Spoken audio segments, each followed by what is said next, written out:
Idjwi, un site touristique oublié entre des eaux sur le lac Kivu. Le collectif des journalistes documentaristes Kojodo présente le site touristique oublié entre des eaux du lac Kivu à l'est de la République démocratique du Congo. C'est l'île d'Idjwi. C'est un site touristique et une légendaire avec son relief montagneux et oasis de paix situé sur le lac Kivu. Ce lac qui se partage avec une partie de la République démocratique du Congo et le Rwanda. Certaines personnes ne connaissent pas cette île, mais à travers sa production de fruits et quelquefois à travers sa production agro-pastorale, d'autres l'observent seulement de loin lorsqu'ils voyagent dans le bateau qui flotte le lac pour Goma ou pour Bukavu. L'île d'Idjwi est situé dans la partie nord-est de la province du Sud Kivu. Il est entre deux villes, notamment Bukavu et Goma. Et voilà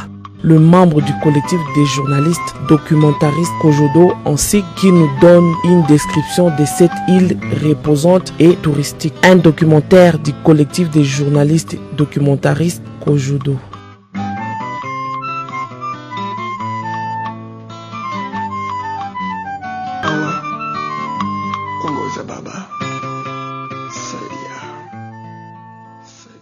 On dirait un heure de jeu dans stade de football lorsqu'on l'observe de loin en naviguant les lacs Kivu en partance pour Goma et Bukavu. Pour comprendre et découvrir ce qui se cache devant notre limite visuelle, notre équipe de reporters a fait une escale de quelques jours pour en savoir quelque chose. Nous commençons notre balade de découverte sur cette masse des terres isolées sur les lacs Kivu dans la trajectoire Goma-Bukavu. Pour les communs de mortels, l'on croirait que l'île d'Idjwi est un terrain de football où un joueur peut jeter une balle par une simple tir. Découvrez ce qui se cache sur l'île d'Idjwi, un territoire à la taille d'un pays à travers ces reportages. L'histoire d'Idjwi, pour votre peut-être information, il faudra d'abord vous parler que c'est un territoire créé par l'ordonnance présidentielle numéro 74/238 du 28 septembre 1974 à l'époque des Zaïre. Ce territoire jadis dépendait de l'administration territoriale de Calais, faisait partie de la chefferie de Bukavu. C'est par l'ordonnance que je venais de citer que les deux groupements, les anciens groupements de ce territoire ont été érigés en chefferie, en deux chefferies, entre autres la chefferie Rubenga au nord et la chefferie Ntambuka au sud. Ces dernières seront aussi transformées ou subdivisées plutôt en 3 groupements chacune. Et pour la chefferie Rubenga du nord, on doit avoir le groupement Kiumba, le groupement Bunyakiri et le groupement Bugarula. Et pour la chefferie Ntambuka au sud du territoire, sera également subdivisé en groupement Mpene qui se limite avec le groupement Bugarula du nord, le groupement Mugote et enfin le groupement Nyakalengwa. Pour votre élément de complément, il faudrait vous dire que ces 6 groupements qui composent les deux chefferies qui composent le territoire sont subdivisés en 83 villages, dont 33 au nord, ou chefferie nord, chefferie Rubenga j'allais dire, et 50 dans la chefferie Tambuka. Ces villages sont habités au total par 314 000 habitants sur une superficie totale de 310 km². Ces territoires insulaires qui est la deuxième île d'Afrique après la Madagascar que nous allons ensemble découvrir tout à l'heure. Aussitôt qu'on arrive dans cette île, dès que le bateau accoste et l'on voit un marais humain au port des Bugarula, des pirogues s'accrochant au bateau pour vendre aux voyageurs de fruits, les poissons et les frétons dits sambaza. Notons que parmi les fruits, les territoires d'Idjwi est parmi les grands producteurs d'ananas en RDC. En pénétrant à l'intérieur de l'île, c'est un coin de République du Congo où le vocabulaire paix est mieux défini car jamais un seul groupe armé ou une guerre ne s'est pas enregistré pendant plusieurs années. À travers les autorités territoriales et coutumières, nous réussissons à sécuriser l'entité de sorte que on constate un mouvement libre et sécurisé de la population 24 heures sur 24 heures.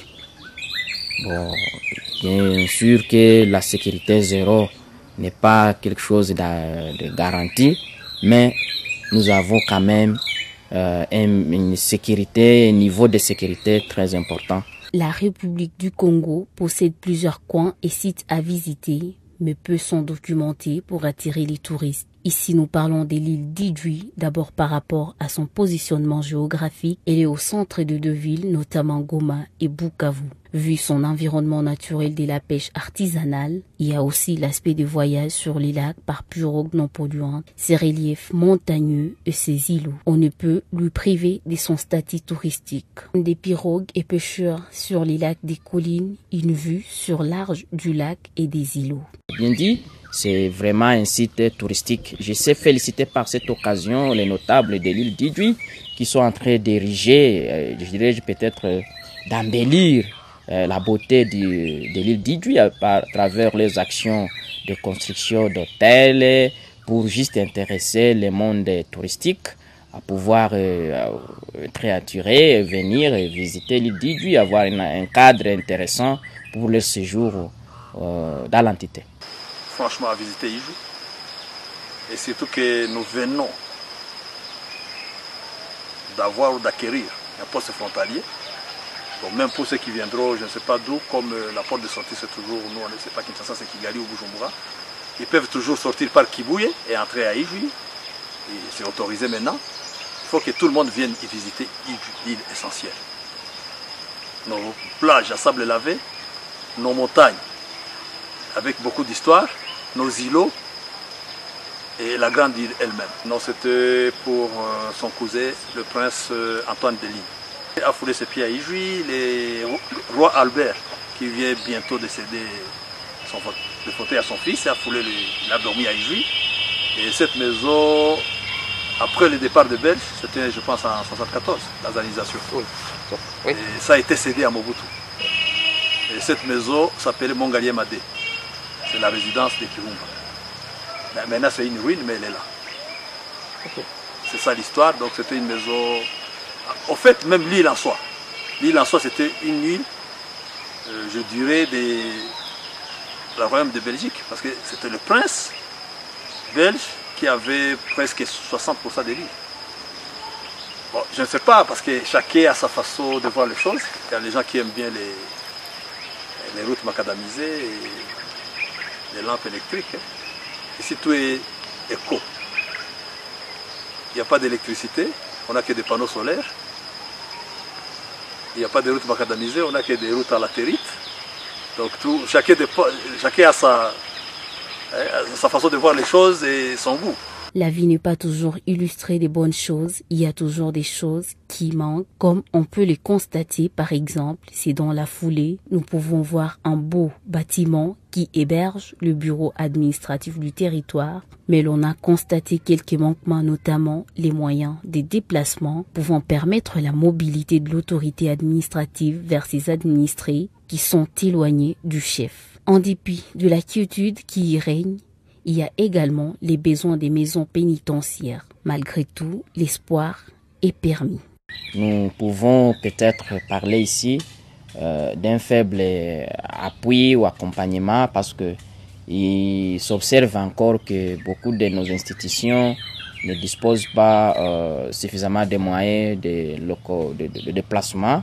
Mais je crois qu'avec des promesses qui se trouvent au niveau national, et d'un moment à l'autre, nous serons encore dotés peut-être avec des véhicules, des motos pour permettre à l'autorité territoriale de répondre favorablement à ce devoir qui sont celles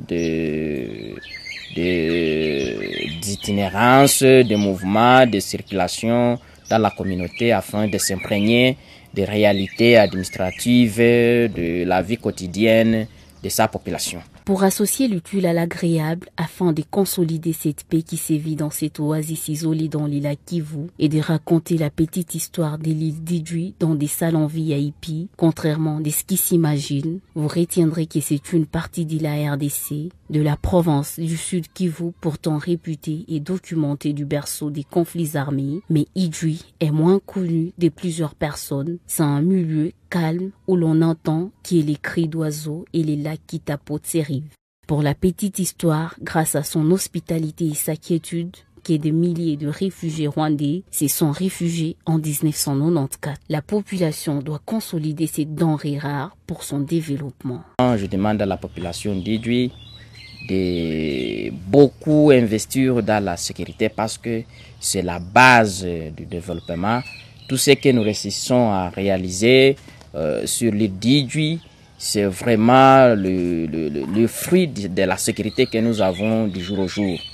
Vous venez de voir à côté de mon bureau ici, il y a déjà même des constructions, des bureaux de la DGM, les bureaux de l'OCC. Tout ça se réalise suite à la sécurité et il doit contribuer énormément avec leur collaboration pour permettre à l'autorité territoriale et coutumière qui sont les responsables de l'entité de pérenniser les pratiques, les habitudes de la sécurité dans l'entité. Et ils doivent mettre en œuvre leur, dirais-je, capacité morale, intellectuelle, physique pour contribuer, et même économique, pour contribuer au développement de l'entité.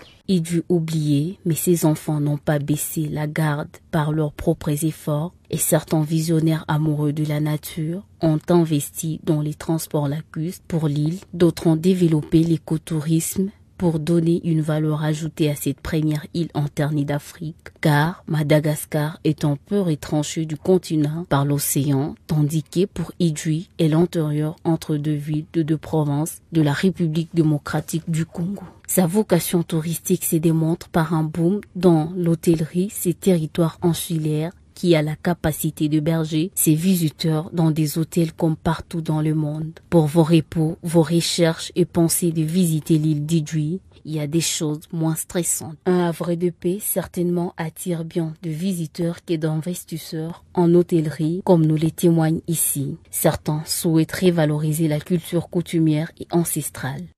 Et nous, notre vision, c'est que nous voulons faire d'Idjwi un site d'attraction mondiale. C'est même pas seulement national, ni seulement régional, mais mondial. Au même titre que Dubaï, au même titre que île Maurice, Seychelles et tous les autres sites d'attraction mondiale.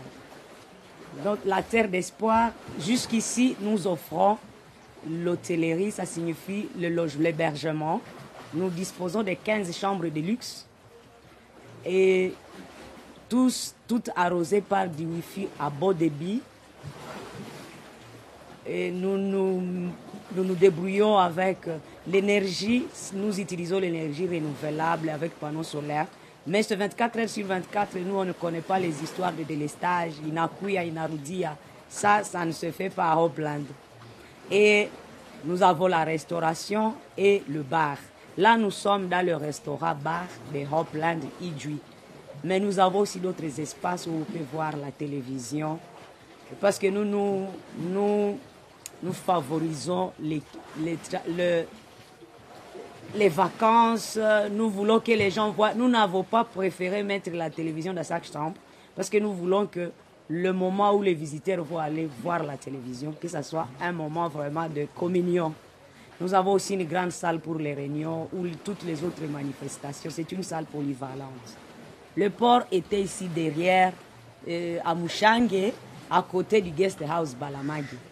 Et curieusement, lorsque les travaux de construction de port de Bougaroula, les ingénieurs ont trouvé que c'était ça la bonne place. Hopland Idjwi, à part le logement, la restauration, nous voulons développer aussi le sport sur l'île. Et si vous le voyez bien, nous avons commencé avec le terrain de tennis parce que nous voulons que le sport, Nous voulons vraiment promouvoir le sport pour encadrer les jeunes. Nous voulons aussi promouvoir l'agriculture.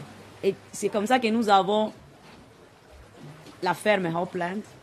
C'est une ferme de plus de 2 hectares où nous allons vraiment faire des cultures vivrières parce que nous voulons aussi assurer l'autosuffisance alimentaire et nous proposons d'offrir des aliments bio. Nous ne voulons pas donner à nos visiteurs ce que nous ne savons pas comment ça a été cultivé. Nous voulons donner ce que nous avons produit nous-mêmes. Alors ce service existe parce que vous voyez, c'est un travail d'équipe. Personne n'a les moyens de développer IDJ lui seul. Alors nous avons des amis qui ont des boats. Le boat, c'est la pirogue motorisée. Parce que ça fait partie, je peux dire c'est une spécialité d'IDJ. Donc nos visiteurs d'habitude, il faut les randonner avec le boat. Et aussi, nous avons des amis qui ont le speedboat, les canots rapides, le tennis. Quelqu'un qui veut, mais d'habitude, nos visiteurs préfèrent faire leur randonnée avec des boats. Nous prévoyons aussi le vélo parce que nous trouvons qu'ici c'est bon, il n'y a pas d'embouteillage, c'est calme, il n'y a pas de véhicules. Je peux vous dire qu'il n'y a pas assez de véhicules. Nous avons, par exemple, le Hopland a un véhicule pour le déplacement de ses visiteurs, mais les gens qui veulent faire le vélo, c'est un bon endroit où même celui qui veut apprendre, il est libre d'apprendre parce qu'il n'a pas peur d'être percuté par les autos. Et la marche aussi, nos visiteurs aiment faire la marche. Nous avons des boucles de 5 km, boucles de 10 km et boucles de 40 km. Cette île, c'est même une grâce. Moi, je la considère comme une grâce parce que beaucoup de gens peuvent vouloir habiter sur une île, mais ce n'est pas que tu te réveilles et tu dis je vais transformer chez moi en une île, sauf à Dubaï où ils ont construit une île pour y ériger un hôtel. Et ça demande beaucoup de moyens que nous, par grâce, nous avons une île magnifique et que nous devons exploiter.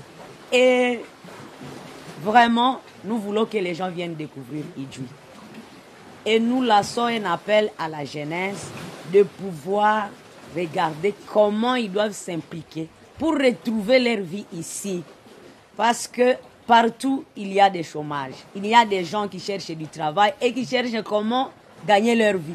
Alors si nous allons quitter, nous tous, notre village, pour aller en ville, là, c'est sûr que nous allons devenir des chômeurs.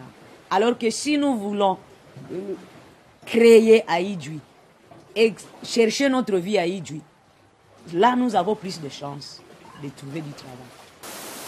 Kongomani Hotel, qui est situé dans le golfe de Kintama à IDJ Sud, vous y trouvez 17 chambres, un très bon endroit pour faire un repos et un divertissement. Pourquoi? Parce que en face de l'hôtel, vous avez notre première paroisse, paroisse de Kachovu, et à côté vous trouvez aussi la famille Nyamunogo, qui est spécialisée dans les divertissements sur le lac avec des petits bateaux de très bonne qualité, avec des jet skis.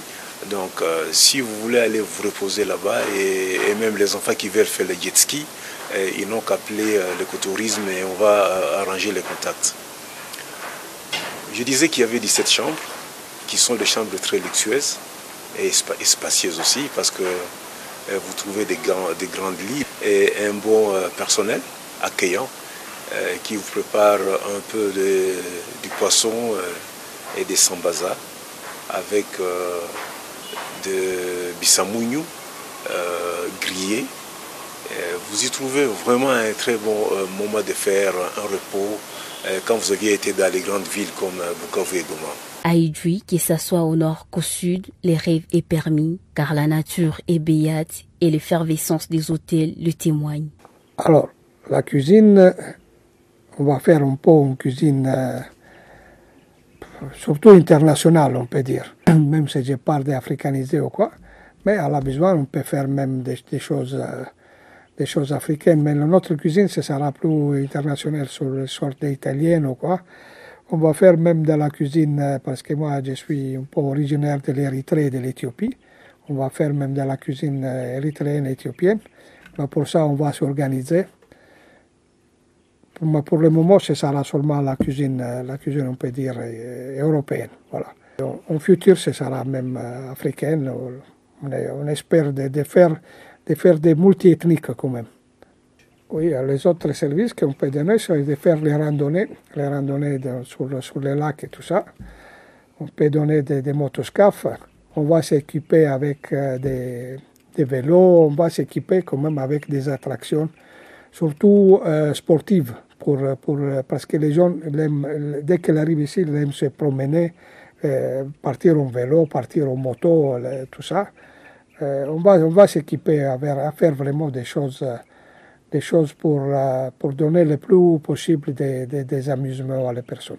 Les horaires, nous, on est flexible. À tous les horaires, on ne peut pas dire on accueille tout le monde à n'importe quelle heure, il n'y a pas de problème. Moi, je dis toujours, Caribou, venez à découvrir ces parties, ces angles des paradis. Voilà, ces coins des paradis. L'île regorge des sites touristiques exceptionnels comme la grotte Mani, où certaines églises y passent des jours pour leur culte. Alors je disais pour quelques sites que nous avons disponibilisés pour nos visiteurs. Quand vous allez au sud, à côté de l'hôtel Congo Mani, vous allez trouver qu'il y a une chaîne de montagnes qu'on appelle Mont Mani Mani. C'est une chaîne très élevée où on peut même faire de l'alpinisme parce qu'il y a des rochers. Et on peut essayer de voir comment faire même le sport. Nous avons des pierres plates aussi qui sont bien arrangées. Quand vous avez une tente, vous pouvez passer un très beau week-end avec la famille là-bas. Et d'ailleurs, en passant, c'est là que je peux vous dire que c'est aux environs des lacs, c'est aux environs des monts Mani Mani où notre grand leader Kachamura est né et toute sa famille se trouve encore là-bas. Et bien d'autres témoignent sur Idjwi et son enfant qui a parlé de l'histoire du Congo et ses potentialités naturelles et culturelles. Invite tout le monde de se rendre dans cette partie de la République démocratique du Congo pour la découverte de merveilles de Dieu, comme cette grosse souterraine qui relierait la partie nord au sud de l'île d'Idjwi sans passer sur la surface. Notre équipe a tenté l'aventure de parcourir quelques mètres en sous-sol. Hélas, à défaut des équipements adaptés, particulièrement des lampes et des boîtes d'oxygène, notre aventure a été vaine. Idjwi, pour les gens qui ne sont pas de là, si moi-même personnellement je n'avais pas été de Idjwi, c'est d'ailleurs en sortant de Idjwi que j'ai compris qu'il y avait un fort potentiel. C'est une île vraiment reposante où pas de bruit de moteur, pas d'usine, c'est le calme qui dérange à Idjwi. C'est son calme qui dérange, en complicité avec les cris d'oiseaux et les chants des criquets, voyez-vous. Donc c'est tout ça qui dérange. Et à Idjwi, c'est un endroit de retraite, de création pour les artistes. C'est un endroit où tu y vas avec multiples possibilités de randonnées, des randonnées que tu peux faire en kayak, en vélo tout été, en moto. Et tu peux aussi prendre une petite pirogue motorisée, aller sur des plages de sable, organiser des barbecues, c'est détendre. En effet, c'est fait pour la détente, je pense. Tous les atouts agro-pastoraux et touristiques en sont pas à démontrer au nord comme au sud de la zone. Il y a des plantations, des cafés, des ananas, des oranges et bien d'autres fruits. Le territoire est réputé par l'élevage des dindons. Qu'est-ce qu'on peut encore parler de la végétation? Il y a aussi des vestiges historiques datant de l'époque coloniale, d'abord par des Allemands, ensuite par des Belges. Il est difficile de parler de l'île sans parler de personnes qui ont influencé l'histoire de la RDC, sur qui l'on parle rarement ou carrément ignoré. Qui est-il? C'est Anissé Kachamura qui a été immortalisé par un monument sur un carrefour à Idjwi Sud. Des chercheurs, des historiens et d'autres documentent l'île chacun selon son angle et son intérêt. Moi j'étais ici quand ce monument-là a été érigé. Donc je connais aussi la petite histoire. sur l'homme, mais aussi sur les monuments, les conditions, les circonstances dans lesquelles il a été érigé. Et il y a 2 ans, il y a un ami qui voulait immortaliser la mémoire d'un personnage illustre, mais que Bukavu, que Sud Kivu, que l'île d'Idju ne connaît pas, alors que c'est un ressortissant d'Idju et qui a fait de grandes choses dans le processus de l'indépendance de notre pays et même après. Malheureusement, il a commencé son action, il était seul. C'est à la personne de Pole Kirusha, c'est un historien aussi, et un ami parce que nous prestons avec lui au département d'histoire. Et puis, c'est comme ça qu'à son initiative propre, il a voulu immortaliser la personne de Anicet Kachamura. C'est ce personnage-là qui, aujourd'hui, vous avez vu sur ce monument-là, à l'entrée juste de l'île d'Idju. Et c'est ainsi que d'autres personnes de bonne volonté, notamment le prof Paulin Bapolis, qui est aussi ressortissant d'Idju, ont voulu aussi l'emboîter les pas juste pour l'accompagner dans cette initiative qui, je peux le rappeler et le confirmer, n'avait rien de politique, c'était juste une initiative privée. Et il est arrivé même à créer une école qui porte aussi le nom de Anicet Kachamura. C'était juste pour immortaliser la mémoire de ces personnages-là dont nous connaissons peu, alors qu'il a fait beaucoup de choses par rapport à notre pays, mais aussi à notre province, le Sud Kivu. Anicet Kachamura est né à Mulamba, dans la localité Mulamba. Après ses études primaires, il est allé étudier à Mugere. C'est ce que papa me disait. Après, son père est mort. Il est rentré ici pour hériter, puisque son père était chef de localité, pour hériter son pouvoir. Après 1 an, il est allé en ville, à Bukavu. Il a travaillé là-bas pendant 1 année. Dans son travail, il s'est relié avec Inani, avec Emery Lumumba Patrice,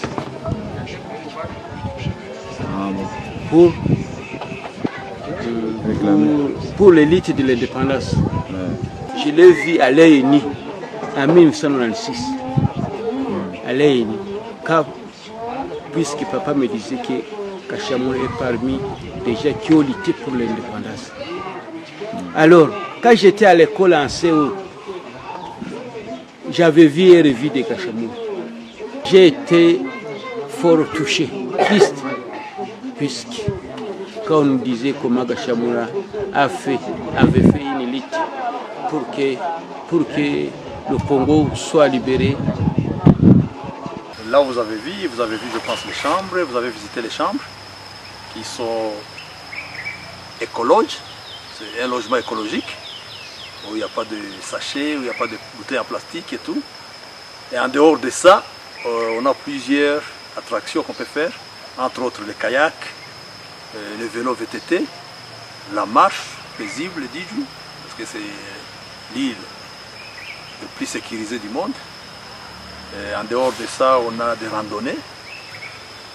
Vous avez aussi les jeux nautiques en général. Donc tout ça, c'est des attractions à donner aux clients, quoi. Idju, c'est aussi une île légendaire qui a vu naître aussi comme moi certains Anicet Kachamura, tout le monde en parle, mais qui est en effet Anicet Kachamura? Anicet Kachamura, c'est le copain de Lumumba. C'est lui qui a mené la lutte à la Bako avec Patrice Emery Lumumba. Les deux sont déjà décédés, ils sont déjà partis. Mais on doit avouer que la lutte de la décolonisation du Congo, la lutte des indépendances du Congo, le Congo tout entier le doit à la fois de la même manière à Lumumba et de la même manière à M. Kachamura, que son âme repose en paix. Et Idju se bat aujourd'hui pour essayer de rapatrier le corps du patriarche Anicet Kachamura. Et la place dans son village. On a érigé un monument en sa mémoire. Et voilà, c'est cette population-là de Idri qui s'est battue, qui décide enfin qu'il soit immortalisé. Il y a un mode de vie assez particulier de la population qui parle principalement le Kiavu, qui est une sorte de dialecte qui se distingue difficilement du machi voisin, qui se distingue difficilement, qui a des interférences notamment linguistiques avec les Kinyarwanda, qui s'entoure avec les Kihundé au nord, et très loin vers le sud avec les Kifuliro, très exactement vers le sud, très loin vers le sud. Donc c'est une langue à cheval avec 5 autres langues avec des interférences. Voilà. C'est aux environs des monts Mani-Mani où notre grand leader Kashamura est né et toute sa famille se trouve encore là-bas. C'est un village aussi à visiter. Pourquoi? Parce que vous y trouvez encore le vestige de sa famille. Il y a ses tantes, il y a ses cousines. C'est quand même intéressant. Et même récemment, je remercie beaucoup la population du Sud qui ont conçu un monument pour Kashamura. Il est quand même intéressant de voir ça. Tout en passant à notre leader Kashamura, nous avions fait un lobbying pour qu'un jour qu'on ramène son corps de Kinshasa jusque dans ce village-là, pour en faire un lieu de visite, parce que c'est quand même notre grand leader. On disait qu'on devrait y faire des grands monuments. Comment expliquer alors l'aspect touristique de l'île d'Idri? Les opérateurs des agences touristiques et bien d'autres personnes qui connaissent mieux dans les secteurs touristiques qui parlent sans omettre en détail. Écoutez ce qu'ils nous racontent par rapport à l'île d'Idri. Je pense que le lac Kivu est vraiment un peu le centre de cette région et c'est autour du lac Kivu qu'on peut y trouver toutes les choses les plus intéressantes à faire et on le découvre au fur et à mesure et sans le savoir parce qu'initialement quand j'ai développé le tourisme ici, on allait tous au volcan, on allait tous voir les gorilles et puis quand ça a été fermé suite aux actions du M23 pendant 2 ans, les touristes qui venaient quand même encore, à ce moment-là on s'est dit tiens qu'est-ce qu'on ferait bien? Et donc on était sur l'île d'Idri, on a découvert un environnement extraordinairement préservé avec une population très accueillante, même s'il n'y a pas de chimpanzés, de gorilles à visiter.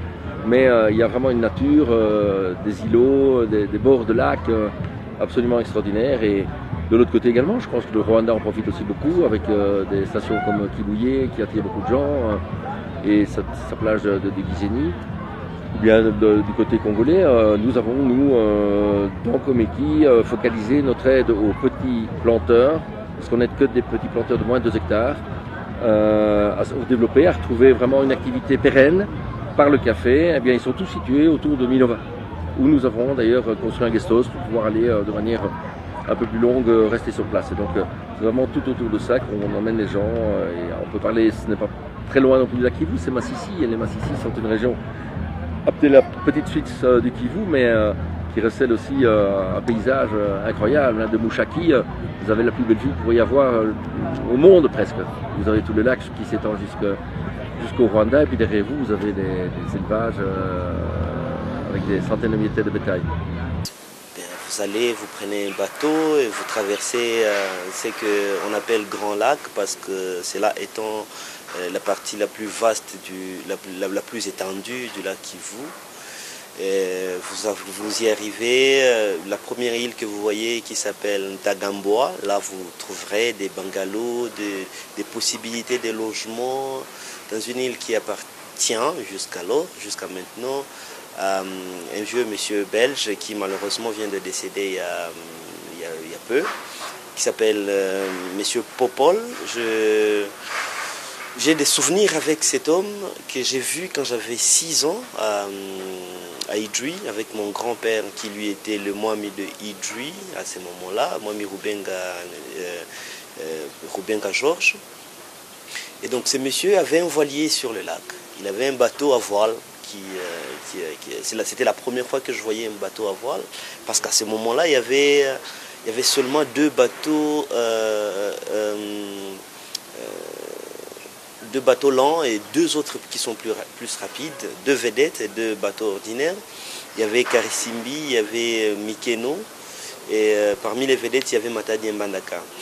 Et à Idjouy, je me rappelle comme si c'était hier, on a vu une première fois un blanc arriver, et avec un bateau qui n'avait pas de moteur. On se disait, mais tiens, qu'est-ce que c'est cette histoire qui ne fait aucun bruit? Et on n'avait pas compris à ce moment-là qu'un bateau à voile était...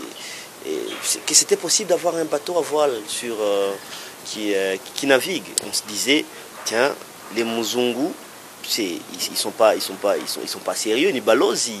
Ils ont des choses assez mystiques. Comment un bateau qui n'a pas de moteur pourrait naviguer?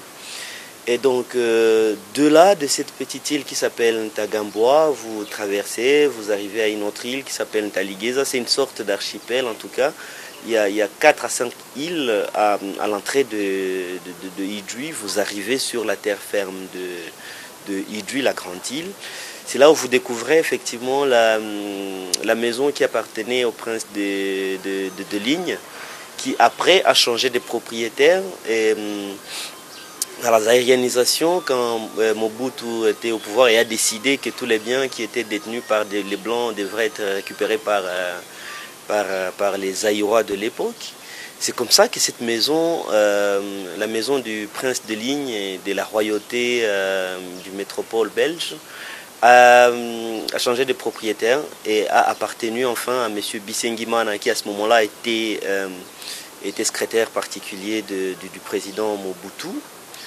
De là, vous repartez soit en moto, soit à vélo VTT, soit en kayak, soit en pirogue motorisée, pour rejoindre petit à petit les chefs-lieux du territoire de Idjouy, à Bougaroula, en passant par notamment la maison principale du Mwami Rubenga, qui est le Mwami de la chefferie, de la chefferie qui porte son nom, la chefferie Rubenga. Vous arrivez à Bougaroula, vous trouvez des paysages assez splendides à tomber par terre. Vous y trouvez des hôtels qui vous accueillent. Vous trouvez un mode de vie assez particulier des habitants, très accueillants, mais aussi des pygmées qui, au bord du lac, fabriquent des poteries, des pots à base de l'argile. Il faut qu'on signale quand même que Idjouy, de nos jours, n'est plus le même archipel qu'on connaissait avant, où il y avait 2-3 bateaux qui arrivaient une fois le mois. Aujourd'hui, tous les bateaux y accostent, donc on peut, à chaque jour, il y a quand même 1 ou 2 ou même 3 bateaux qui accostent à Idjouy.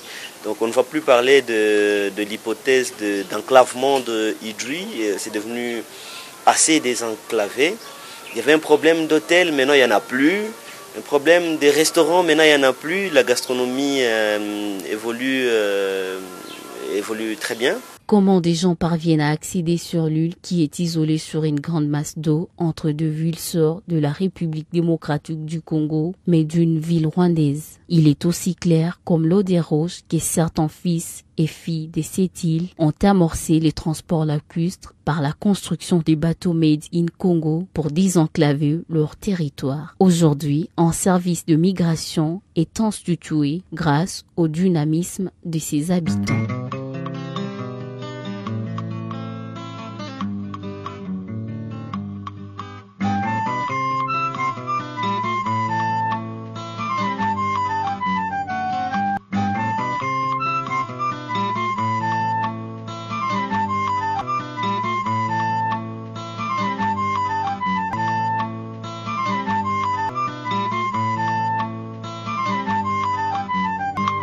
Baba,